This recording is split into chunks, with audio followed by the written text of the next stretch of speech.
নমস্কার বন্ধুরা, সবাই কেমন আছো? আশা করি সবাই খুব ভালো আছো। সুস্মিতা টটেস ফ্যামিলিতে তোমাদেরকে অনেক অনেক স্বাগত। সবাইকে গুড মর্নিং। নতুন একটা সকালে, আজকে স্যাটারডে, তো সবার আজকে ছুটি, স্কুল ছুটি, হয়তো অনেকের অফিস ছুটি থাকে। তো আজকে সুন্দর একটা সকালে সুন্দর একটা ব্লগ শুরু করলাম। তো প্রায় 2-3 দিন পর আমি আজকে ব্লগটা শুরু করছি।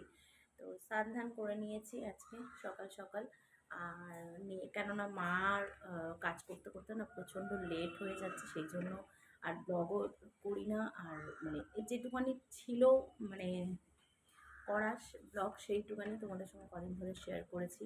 তো এখন হচ্ছে স্নান ধান করে নিয়েছি, এখন গোপু সোনাদেরকে তুলবো, অন্ধকার হয়ে গেছে।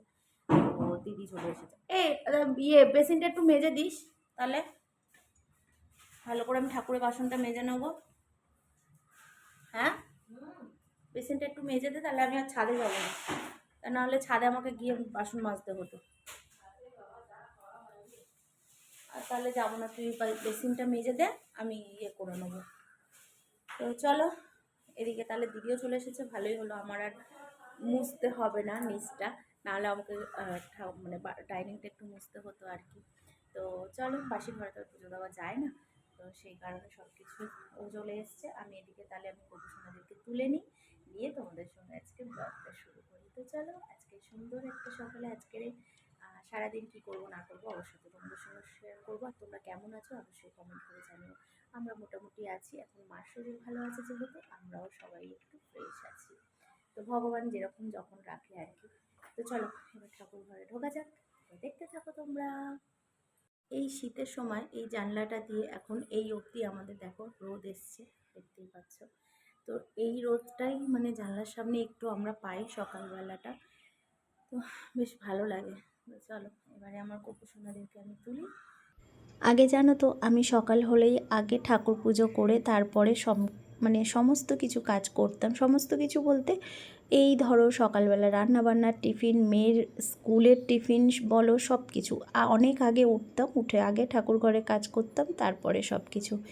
কিন্তু জানো তো, যবে থেকে আমার মানে নানান রকমের অসুবিধা বা কাজ এগুলো থাকে, আমি মনে করি যে না, আগে সবাইকে সামলে নিয়ে তারপরে ভগবানের সব কিছু কাজ করব।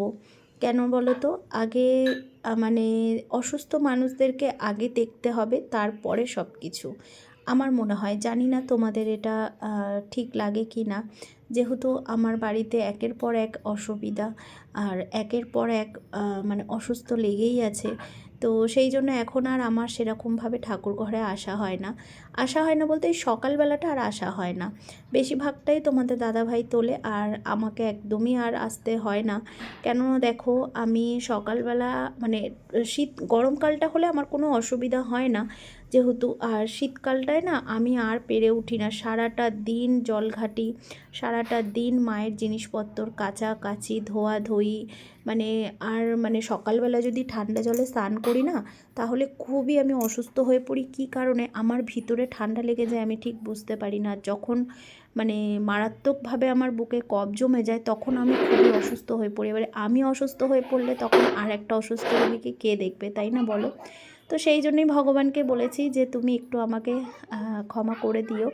এখন যেহেতু আর তোমাকে আমি ভালোভাবে সেবা দিতে পারছি না, সেটা তো তুমি দেখতেই পাচ্ছ সব কিছুই, কারণ কি কারণ না কারণ, আর আমার অসুবিধা তো সব কিছু তোমার মানে চলার ওপরেই আমি, মানে তুমি যেভাবে আমাকে চালাচ্ছ সেইভাবেই আমি চলছি আর কি। এটা প্রত্যেকটা মানুষ, মানে আমি শুধু নয়, সারা পৃথিবীর মানুষ ভগবানের ওপরেই, যেরকম ভগবান চালায় সেরকমই চলে আর কি। তো ভগবানের ওপরে তো আমরা যেতে পারি না, তো উনি এখন যেভাবে আমাকে রেখেছেন সেইভাবেই আমি চলছি।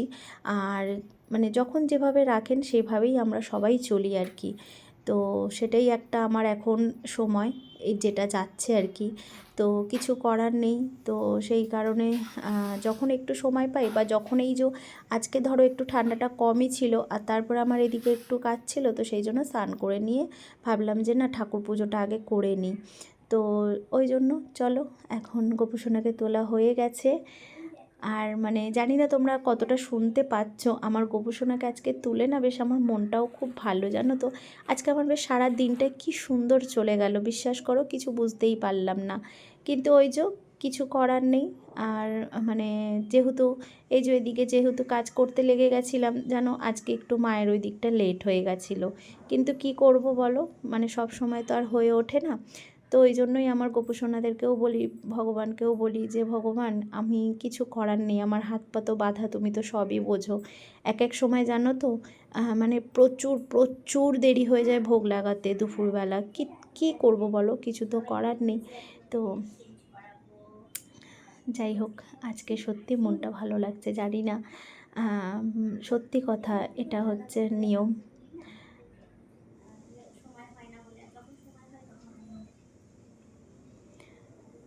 যে তুমি যতই তুমি চেষ্টা করো না কেন যে তুমি এটা করে উঠতে পারবে, তুমি সব কিছু গুছিয়ে নিতে পারবে, কিন্তু সেটা আমার হয় না। তো চলো, এদিকে সব কিছু কমপ্লিট। তো দেখো হয়ে গেছে আমার প্রফেশনালকে পুরো একদম সুন্দরভাবে রেডি করা। কেমন লাগছে অবশ্যই কমেন্ট করে জানিও। আজকে খুব ভালো লাগছে, মানে অনেকদিন পরে হচ্ছে, মানে সকালবেলাটা একটু সময় পেয়েছি তো, তো সুন্দরভাবে একটু পুজো করে। তো যাই হোক, আজকে আমি প্রফেশনালকে কেমন লাগছে তোমরা কিন্তু কমেন্ট করে জানিও। সবাইকে রাখি রাখি, তো সবাইকে সুন্দরভাবে ফুল দিয়ে সাজানো কমপ্লিট। তাহলে তোমাদেরকে দেখাই।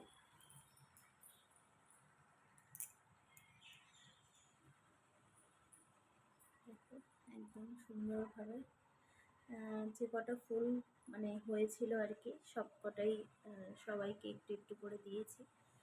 তো কেমন লাগছে অবশ্যই জানিও।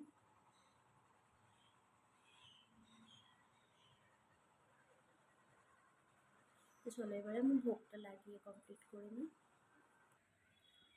তো চলো, একদম ভোগ লাগানো কমপ্লিট হয়ে গেছে, আর পুজো করা একদম কমপ্লিট। এখন এবার আমি যাব হচ্ছে রান্নাঘরে। তো সবাইকে আবারও রাধে রাধে। চলো এখন রান্নাঘরে যাওয়া যাক। তো দেখো এখানে পরোটাটা গরম করে নিয়েছি, কালকে নিয়ে আসা হয়েছিল পরোটা, আর হচ্ছে গিয়ে এই যে তরকা। তো সেরকম কেউ খাওয়া হয়নি, তো সেই জন্য টিফিনে এটা খেয়ে নেব। তো আমি একটু লঙ্কা টঙ্কা দিয়ে ঝাল বানালাম, আর এখানে গরম গরম চা হচ্ছে, দুধ চা প্রায় কমপ্লিট। এবারে টিফিনটা করবো। চলো এখন, আর এদিকে বসিয়েও দিয়েছি ভাত। ভাত বসিয়ে দিয়েছি, কেননা তাড়াহুড়ো করে করবো। আজকে কি রান্না বান্না হয় দেখা যাক। মাছ তো আছেই, পাবদা মাছ কালকে নিয়ে এসেছিল, পাবদা চিংড়ি। তো পাবদাটা করিনি, পাবদাটা রেখে দিয়েছিলাম, চিংড়িটা করেছি। তো আজকে পাবদা মাছটা করবো, আর দেখা যাক কী করা যায়। চলো গরম গরম চা, সাথে এখানে পরোটা, খাওয়া দাওয়া করে নেওয়া হোক, পরে আবার আসছি। দেখো আমার টিফিন একদম রেডি। তাড়াতাড়ি করে খাওয়া দাওয়া করে নিই, কেননা আমার আবার বাচ্চা উঠে গেলে তখন আমি আর খেতে পারবো না। ওর পিছনেই তো, মানে ওনার পিছনেই তো সবার এখন সময়টা লেগে যাবে। তো সেই জন্য আমি তাড়াতাড়ি করে আগে আমি টিফিনটা করে নেব, তারপরে তো তুলবো। তো দেখো আগে আমি তাড়াতাড়ি করে টিফিনটা করে নিই, কারণ আমার বাচ্চা উঠে গেলেন তারপরে আমি আর কিছুই খেতে পারবো না। কালকে যেরকম আমার চা 3বার ধরে গরম করা হয়েছে, খেতে পারিনি। তো চলো আমি টিফিনটা করে আর তারপরে মাকে তুলবো। তো এখানে ওই যে আরেকজন বসে আছে। তো চলো রান্নাবান্না এখানে আমার সব কমপ্লিট একদম। আজকে তাড়াতাড়ি করে রান্নাবান্না হয়ে গেছে, আর ভাত তো সকালেই বসিয়ে দিয়েছিলাম। তো এটা তোমাদের দাদাভাই নামিয়েছে, পরিষ্কার করেনি আর কি। তো যাই হোক, আমি গামলাটা পরিষ্কার করে নেব। এখানে ভাত হয়েছে, আর কি হয়েছে আজকে রান্নাবান্না দেখাই। এখানে হয়েছে এই যে বেগুন ভাজা, পেঁয়াজকালি আলু ভাজা, সাথে হয়েছে টমেটো পেঁয়াজ ধনেপাতা দিয়ে ডাল। তো এখানে এটা তো হবেরই কথা, কেননা আজকে যে মাছ হয়েছে তোমাদের দাদাভাই তো খাবে না, তো সেই কারণেই এই হয়েছে। আর যেটা হয়েছে এখানে এই যে পাবদা মাছ বেগুন আলু দিয়ে সর্ষে দিয়ে, হালকা সর্ষে দিয়ে একটু মানে তরকারিটা করেছি আর কি, খুব একটা সর্ষে দিইনি। তো চলো এখন রান্নাবান্না এই হয়েছে আজকে আপাতত। তো তোমাদের কি রান্নাবান্না হয়েছে অবশ্যই একটু কমেন্ট করে জানিও। চলো এখন, আজকে একটা আমার দেওর এসছে, তো সেই কারণে একটু তাড়াহুড়ো করছিলাম। হয়ে গেছে সব কিছু, ওই জন্য ওকে এবার খেতে দেব, দিয়ে আর সব গুছিয়ে নেব। তো চলো, রান্নাবান্না এই কমপ্লিট, ভাতটা বেড়ে নিই।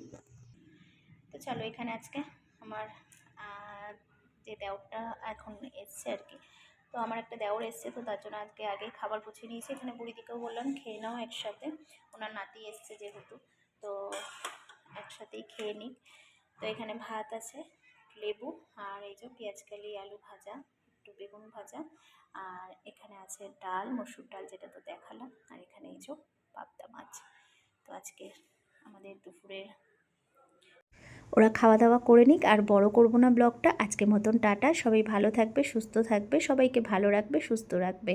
কালকে নতুন একটা ব্লগে তোমাদের সঙ্গে খুব শিগগিরই দেখা হচ্ছে। আজকে ব্লগটা তোমাদের কেমন লাগলো অবশ্যই কিন্তু কমেন্ট বক্সে জানিও, আর সবার মধ্যে শেয়ার করে দিও, ভালো লাগলে একটা লাইক